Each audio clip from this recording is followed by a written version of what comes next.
Hello, Torah community. It's Rav Natan here to share with you some words of Torah. This week's Parsha Vayeshev. Opening of our Parsha says that Yaakov dwelt. Vayeshev Yaakov, Be'eretz Migarei Aviv, Be'eretz Canaan. Yaakov dwelt in the land of his fathers, in the land of Canaan. And our sages, Chazal, brought by Rashi, explain that Yaakov, Yaakov Leishev B'Shavash. Yaakov had a request to live b'shalva, with like a sense of calm, more relaxed, less troubles. That's what he wanted. And then immediately after that, the whole thing of Yosef happens to him.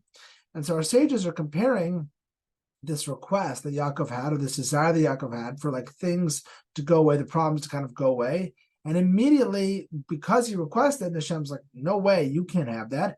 This whole thing with Yosef comes to Yaakov.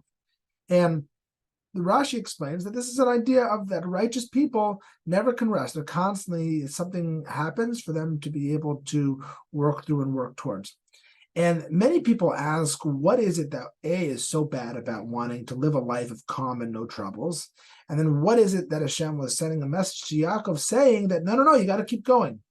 So many people have different interpretations. This one is that I really liked was from Moshe Feinstein, who says, but what was Yaakov wanting Leishev B'Shalva about? What was he wanting a rest from, a break from? Chinuch.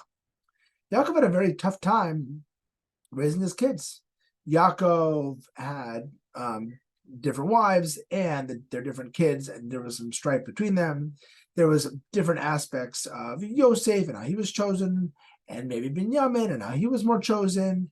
And there are so many different aspects of Yaakov's raising of kids. He's out of Lavan's house. He's in his own world, and he wants things to just be chill, to be relaxed, to kind of like take a break, to put off the gas and coast in terms of being able to push and educate his kids.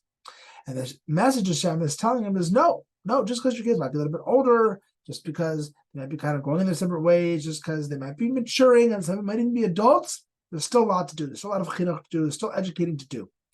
And that's a beautiful concept, I think, for us as parents, as educators, that there are times where we really want to take the foot off the gas. Whether it's that we want to let the school do its thing and I'm gonna do whatever, and the school will take care of the chinuch. Or this is a week where it's a rough week and it's Shabbos and I don't really want to engage the kids because I've had a long week and might be a lot to do with them or teach them, but I can't.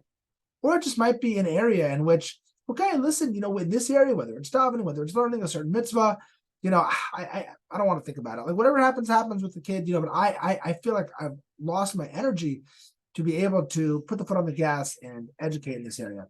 I think the message is that there is no moment where we can sit back and be Leishev B'Shalva, to relax in regards to educating our children. Now, every age and everything requires a different approach, and sometimes it means being softer, and sometimes more pushy, and sometimes it means, me doing more in the home or the school doing more. It can always be different based on the age and based on what you're trying to educate in. But there is no age, even when the kids get older and they're adults and they have their own families. There's always education to be done. There's always ways to be able to help your kids think, help your kids grow, and support them in a way that educates them. And so the message is to always think about what it is that I can do proactively. How can I be active? Never take my foot off the gas of educating my children. Never be b'shalva. There's always what to do in terms of education of my children at any age and for anything.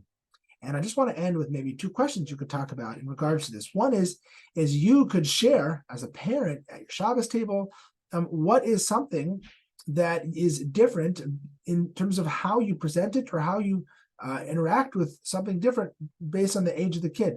So, for example, what's a mitzvah that you ask different kids of different ages to do differently? Or what's a concept that you explain differently based on different ages of your kids? That could be one thing. You could also ask the kids, what's something that based on how old you are, you understood differently, in each grade, either whether it's a story or a chag or something where the kid, each age or each grade understood differently. And you go around the table talking about that. Shabbat Shalom.